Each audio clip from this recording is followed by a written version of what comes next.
Bonjour à tous et à toutes. En effet, on essuie les plâtres aujourd'hui puisqu'il s'agit de travaux en cours autour de la peinture fraîche. Et voilà, je suis enchantée d'être parmi vous pour présenter ces recherches-là dans une atmosphère extrêmement chaleureuse. Donc, dans le cadre de ma communication, j'aimerais revenir sur le rôle de la mémoire olfactive dans la création artistique en proposant quelques pistes pour une histoire culturelle de cette forme de réminiscence à la fin du XIXe siècle, c'est-à-dire des pistes pour une histoire particulièrement attentive aux productions culturelles, des conceptions et des représentations de la mémoire olfactive. Alors, on a vu, grâce à Chantal Jacquet, que Proust avait placé au cœur de son œuvre l'expérience très caractéristique de la mémoire olfactive, mais celle-ci pouvait aussi, plus modestement, fournir aux auteurs une palette d'odeurs susceptibles d'être convoquées dans leur roman. Ce serait le cas de Zola, selon le docteur Toulouse. Alors, évidemment, l'intérêt médical et scientifique pour la création artistique ne date pas d'aujourd'hui. Plus près. Ainsi, dans le volume dédié à Zola de sa célèbre enquête médico-psychologique sur la supériorité intellectuelle, publiée en 1896, le docteur Toulouse juge nécessaire d'évaluer la qualité de l'odorat de l'écrivain pour conclure son examen physique, qui se déroule déjà sur 150 pages. Il écrit à ce sujet, je le cite, « Le nez de M. Zola est célèbre. Les odeurs tiennent une grande place dans ses livres et aussi dans sa vie. C'est réellement un olfactif. Il était intéressant de rechercher si l'odorat chez lui était plus développé quantitativement que chez les autres personnes. » Afin de vérifier son hypothèse, il sollicite Jacques Passy, spécialiste de la perception olfactive, qui expose l'écrivain à différentes concentrations de camphre, de verveine et d'ionone, et ce, à différents moments de la journée. Le médecin conclut que la sensibilité olfactive de Zola est normale, voire légèrement au-dessous de la moyenne. Les résultats de cette étude physiologique n'entament évidemment pas la conviction d'Édouard Toulouse, qui suspecte tout d'abord une baisse récente des performances olfactives de l'écrivain vieillissant et observe finalement la chose suivante. Il faut donc conclure, admet-il, que l'odorat de M. Zola n'est pas quantitativement plus développé que chez un autre. C'est plutôt par la mémoire des sensations olfactives et par leur utilisation psychique que M. Zola se distingue des autres personnes. Plus frappé par les impressions de l'odorat, il en garde plus longtemps le souvenir et même un souvenir plus précis. Ainsi, certaines odeurs peuvent-elles lui rappeler des objets auxquels elles sont habituellement liées, car M. Zola remarque ces rapports qui n'éveillent pas l'attention des gens qui ne sont pas olfactifs. Mais il ne s'ensuit pas nécessairement, comme l'expérience le prouve, une plus grande acuité sensorielle. Fin de citation. Le caractère donc d'olfactif prêté ici à Zola ne repose pas sur sa sensibilité ou sur sa faculté à noter des impressions olfactives, mais bien, selon Toulouse, sur la précision de sa mémoire olfactive et sur les liens qu'elle lui permet de créer. La conception de la mémoire olfactive évoquée ici par Toulouse ne la présente donc pas seulement comme un réservoir d'odeurs mémorisées dans lequel on pourrait piocher des informations, mais aussi comme un processus dynamique stimulé par les associations que suscitent les odeurs. Bien que cette conception soit beaucoup moins élaborée que la description de Proust, elle implique que les odeurs peuvent faire émerger des souvenirs et avec eux des émotions ou des associations d'idées. Selon d'autres textes de la même période, c'est-à-dire de la fin du XIXe siècle, l'expérience de mémoire olfactive peut permettre de trouver l'inspiration, en particulier lorsqu'il s'agit de renouer avec des odeurs familières et associées à l'activité créatrice elle-même. Ainsi, les odeurs et la mémoire olfactive réconcilient les deux principales acceptions du terme inspiration, comme l'explique Alexis Lemaître dans un très beau livre sur sa vie d'élève à l'école des Beaux-Arts qui est paru en 1889. En été, par les grandes chaleurs, la haute salle s'emplit d'une buée épaisse, d'une vapeur d'eau qui s'échappe de la glaise mouillée. Cela sent bon la terre, odeur enivrante pour le sculpteur, comme l'odeur de la peinture pour le peintre, comme l'odeur de la poudre pour le soldat. Fin de citation. Selon cette perspective, si la mémoire joue un rôle déterminant dans la constitution de l'identité, la mémoire olfactive semble en partie constitutive de l'identité d'artiste. Elle apparaît par ailleurs indispensable à l'acquisition et à la perpétuation d'une habitude. Pour explorer l'hypothèse selon laquelle la mémoire olfactive au XIXe siècle était considérée comme capable de stimuler la création, je propose de me pencher non pas sur l'œuvre d'un auteur, mais sur un corpus de récits d'ateliers, généralement publiés dans la presse et souvent le fruit d'auteurs mineurs. Ces textes, qui, s'ils n'ont pas tous marqué l'histoire de l'art et l'histoire de la littérature, ont cependant contribué activement à faire émerger des conceptions et à construire des lieux communs. On trouve ces récits d'ateliers un peu partout dans la presse qui s'épanouit au XIXe siècle. Dans les quotidiens, où ils occupent les colonnes dédiées à la critique d'art, mais aussi aux romans, puisque les romans étaient généralement publiés en premier lieu dans la presse sous forme de feuilletons, mais aussi dans la presse féminine, la presse de vulgarisation, la presse consacrée aux arts, ou encore dans la presse satirique, etc. Autant de lieux de publication qui dialoguent entre eux et qui permettent de créer conjointement un imaginaire de l'atelier du peintre. Mais si l'atelier se trouve au cœur de si nombreux récits de la seconde moitié du XIXe siècle, c'est parce que l'atelier fascine. En particulier, depuis l'immense succès de Murger, qui a mis à la mode la vie des artistes bohèmes.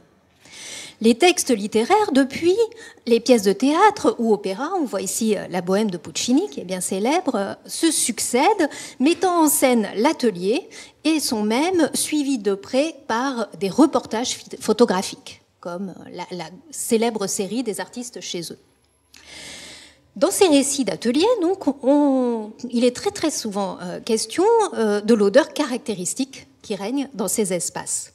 Ces notations olfactives ont l'avantage de valoriser le témoignage de l'auteur qui peut ainsi montrer qu'il a fait personnellement l'expérience de l'atelier puisqu'il peut en décrire l'odeur. C'est particulièrement important dans le domaine de la critique d'art puisque dès Diderot, la fréquentation des ateliers d'artistes a été jugée indispensable pour pouvoir connaître et donc évaluer leur travail. C'est dans l'atelier que l'écrivain apprend à connaître l'art et la peinture, notamment parce que s'y nouent des rapports privilégiés entre les artistes, les écrivains et les journalistes. Mais quelle description olfactive de l'atelier trouve-t-on donc dans ces récits ? Si on se fie au souvenir olfactif de Gaston Modo, qui fut peintre avant d'être acteur, l'atmosphère olfactive de l'atelier tient en deux mots, tabac et térébenthine. Celui-ci écrit en 1931 ceci: « J'allume une pipe, j'écrase des tubes de couleurs sur ma palette, je rêvasse devant mon chevalet, bientôt un parfum inoubliable, tabac et térébenthine, la bonne vieille odeur d'atelier me fait évoquer le passé, le Montmartre d'avant-guerre, le Montmartre des peintres. » À peu près à l'époque dont il est question, Maupassant décrit en ce terme l'odeur de l'atelier très bien meublé d'un peintre mondain, Bertin, que tu as évoqué ce matin, Sophie Valentine, dont Fort comme la mort. Il écrit ceci, une vague odeur engourdissante de peinture, de térébenthine et de tabac flottait, captée par les tapis et les sièges. Cette description est reprise très abondamment et notamment presque à l'identique quelques années plus tard dans un roman qui recevra une postérité moindre et dans lequel on peut lire dans l'air flotter cette odeur particulière aux ateliers de peintres, cette odeur de térébenthine et de tabac que captent les tentures et les sièges. On pourrait trouver de nombreux autres exemples, mettant en évidence, comme ici, à la fois la circulation des idées à l'œuvre dans la presse, mais aussi les deux unités olfactives propres à l'atelier, le tabac et la térébenthine. Ce mélange proprement explosif, ou en tout cas très inflammable, constituait une association si familière au XIXe siècle que les frères Goncourt peuvent s'amuser à la subvertir en décrivant ainsi l'atelier d'Anatole, atelier de misère et de jeunesse, viré grenier d'espérance que cet atelier de la rue Lafayette, cette mansarde de travail avec sa bonne odeur de tabac et de paresse. Alors, ils ne disent pas si la paresse s'imprègne dans les tentures, mais d'où est évidence, il n'est pas question ici de térébenthine. Il faut dire que l'odeur de la térébenthine est bien connue au XIXe siècle, car on s'inquiète énormément de ses effets sur la santé des personnes qui habitent un logement fraîchement peint, mais aussi sur la santé des artistes. Cette publicité, qui vante les mérites d'un encaustique, montre bien combien la question était courante. C'est vraiment un lieu commun au XIXe siècle. D'ailleurs, la térébenthine était une des odeurs que Zola, dans le test que j'évoquais tout à l'heure, avait très bien reconnu, l'associant immédiatement à l'odeur d'un appartement fraîchement décoré. L'odeur de térébenthine, donc utilisée comme cicatif dans la peinture à l'huile, est donc attendue dans l'atelier d'un peintre. Par exemple, Louis Leroy, à la fois peintre, dramaturge et contributeur régulier du journal Amusant, élément de petite presse satirique, publie un vaudeville en un acte en 1864 qui commence par cette didascalie. Le théâtre représente tout ce qu'il faut pour peindre et dessiner. Une forte odeur de térébenthine brûlée embaume l'atmosphère. Alors pour moi, c'est un grand mystère. Je me demande si ce vaudeville a été joué et si on a effectivement diffusé une odeur de térébenthine dans la salle. C'est assez improbable. Mais en tout cas, ce que nous montre ce texte ici, c'est que non seulement l'odeur de térébenthine était caractéristique évidemment de l'atelier, mais qu'elle était aussi jugée dangereuse pour la santé. Et c'est là qu'intervient le tabac, car il était bien connu au XIXe siècle que fumer protégeait les peintres des dangers occasionnés par les odeurs trop fortes dégagées par les matériaux. Finalement, le tabac, c'était excellent pour la santé, quoi qu'on en dise aujourd'hui. C'est assez intéressant pour nous, puisqu'il s'agit, dans le fait de fumer, d'une autre stimulation olfactive, mais qui engage encore plus activement la respiration, l'inspiration.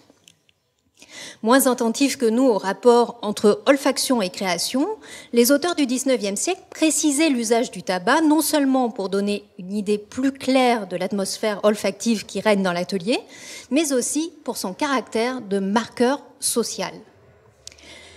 Alors que de nombreux textes évoquent les odeurs de cuisine qui peuvent régner dans l'atelier pour souligner que les artistes les moins fortunés devaient vivre sur leur lieu de travail et que les activités artistiques et quotidiennes se mélangeaient ainsi, la qualité de tabac que l'on peut sentir dans l'atelier rend compte évidemment des revenus et des moyens du peintre. Tandis que les représentations de Courbet, très très abondantes, fumant la pipe, souligne par là son engagement auprès du peuple, la mention d'une consommation de tabac plus raffinée évoque le luxe qui règne dans certains ateliers.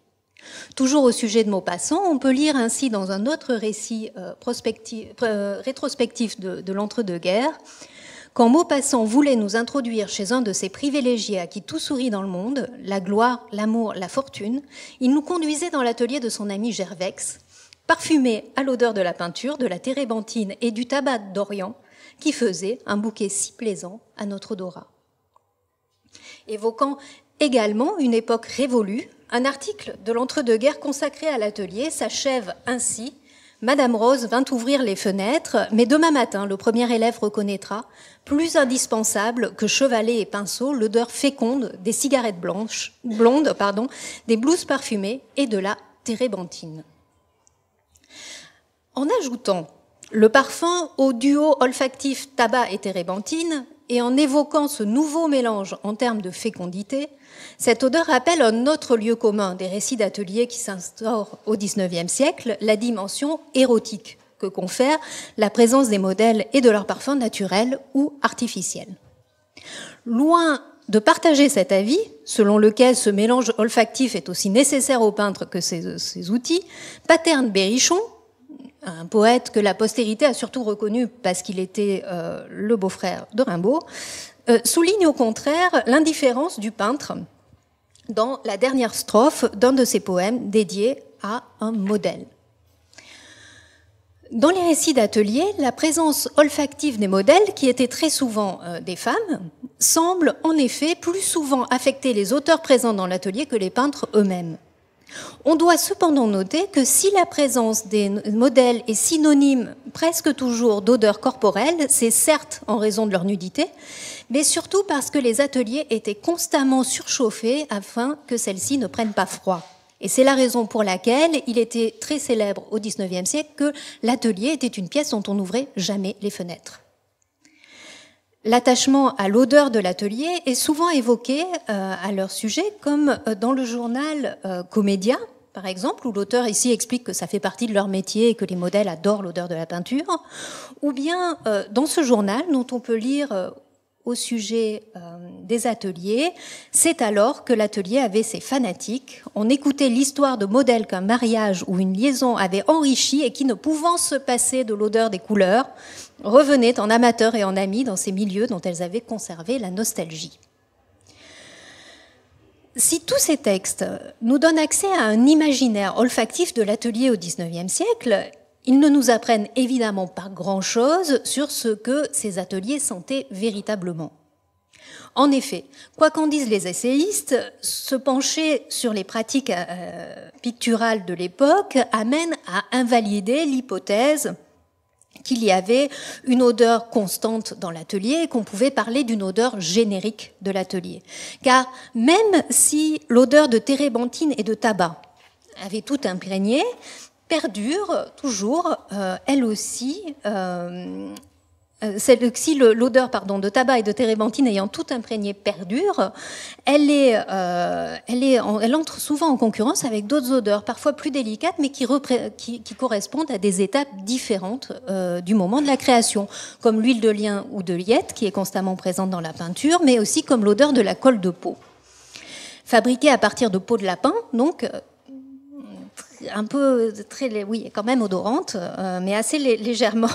Cette colle, qui s'utilise légèrement chauffée, donc elle est d'autant plus odorante, était utilisée pour encoller les toiles avant que l'on commence à peindre. À l'autre extrémité de la production artistique se trouve aussi l'application encore plus marquée, pour le coup olfactivement, de vernis. Fabriqués à partir de résine végétale, ces vernis étaient très odorants. Ils entretiennent un rapport privilégié avec la mémoire, puisqu'ils ont pour but de protéger les œuvres à travers le temps. Le mélange tabac et térébenthine est donc surtout caractéristique de l'expérience que les écrivains font de l'atelier. Selon eux, le peintre crée dans une atmosphère olfactive particulière que l'auteur américain Kipling, dans un de ses romans, intègre à ce qu'il appelle la routine de l'atelier. On voit bien comment cet imaginaire olfactif de l'atelier se déploie donc pendant tout le XIXe siècle comme témoignage de l'expérience de la vie d'atelier, mais aussi comme un vecteur pour évoquer par exemple la situation sociale des peintres. Pour les peintres, en revanche, l'expérience olfactive de l'atelier semble beaucoup plus concrète et subtile. Tout d'abord parce qu'elle est très diversifiée, comme on l'a vu, en fonction des différentes étapes de leur travail, mais aussi parce qu'ils devaient, traditionnellement, faire souvent appel à leur propre odorat pour vérifier l'état d'avancement d'une préparation et surtout pour s'assurer que les pigments qui leur avaient été vendus par leur marchand de couleurs n'avaient pas été frelatés. Alors là, je vous donne un exemple tout à fait typique de la façon dont on peut recommander de sentir si on a bien acheté de l'outre-mer et pas de l'indigo. Mais c'est vraiment un type de savoir artisanal qui est extrêmement rebattu dans tous les traités jusqu'à la fin du XIXe siècle et même au début du XXe siècle, et ce alors même que beaucoup de peintres commençaient à utiliser de la peinture toute faite vendue dans des tubes de plomb, et qu'ils étaient de moins en moins confrontés à ce qu'on appelle la cuisine de l'atelier. En revanche, les rares écrits d'artistes mentionnant l'odeur de la peinture à cette époque vont dans le sens de ce qu'écrivait Alexis Lemaître, qui comparait l'odeur de la peinture à celle de la poudre pour un soldat. C'est-à-dire dans le sens d'une forme d'enivrement propice à la création, ce que corrobore d'ailleurs le discours médical de l'époque quant à l'action que les odeurs exercent sur le système nerveux. Dans sa correspondance, Félicien Rops raconte ainsi avoir créé Pornocrates à l'appui de parfums. Il écrit ainsi « J'ai fait cela en 4 jours dans un salon de satin bleu, dans un appartement surchauffé, plein d'odeurs, où l'opopanax et le cyclamin me donnaient une petite fièvre salutaire à la production et même à la reproduction. » Fin de citation. Dans une autre lettre, dans un autre élément de sa correspondance, celui-ci explique longuement pourquoi il écrit opopanax et non pas opoponax. Il y a des raisons étymologiques à cela. Je vous laisse plonger dans la correspondance de Félicien Rops à ce sujet. Chez Marcel Duchamp, cette idée revient une vingtaine d'années plus tard, mais sur le ton de la moquerie. Alors que l'inventeur supposé du ready-made, qui est par ailleurs, on le sait, un peintre très aguerri, s'agace prodigieusement de l'attachement des artistes encore au début du XXe siècle au médium traditionnel et vieillot que constitue pour lui la peinture, il leur reproche d'être intoxiqués à la térébenthine. On a retenu l'expression en français, mais c'est une mauvaise traduction de l'anglais qui dit qu'en fait, il s'enivre de térébenthine, qui se saoule à la térébenthine pour pouvoir créer. Et il revient à la charge de façon encore plus virulente quelques années plus tard, mêlant, comme Rops, mais dans le registre critique, érotisme et térébenthine, pour reprocher au peintre de ne pouvoir créer sans se livrer à ce qu'il appelle une masturbation olfactive. Les quelques pistes explorées ici à travers les écrits sur l'art et les écrits d'artistes du XIXe siècle montrent bien que le rapport entre mémoire olfactive et inspiration était bien présent dans les pratiques et dans les conceptions du temps, en particulier à travers la question de l'habitude. On a donc affaire à une idée très répandue et relativement récurrente, mais abordée généralement de façon intuitive plus qu'analytique. Heureusement, cependant, nous avons aujourd'hui les neurosciences pour expliquer le fonctionnement du cerveau et pour approfondir et mieux comprendre ces observations déjà faites au XIXe siècle. Je vous remercie de votre attention.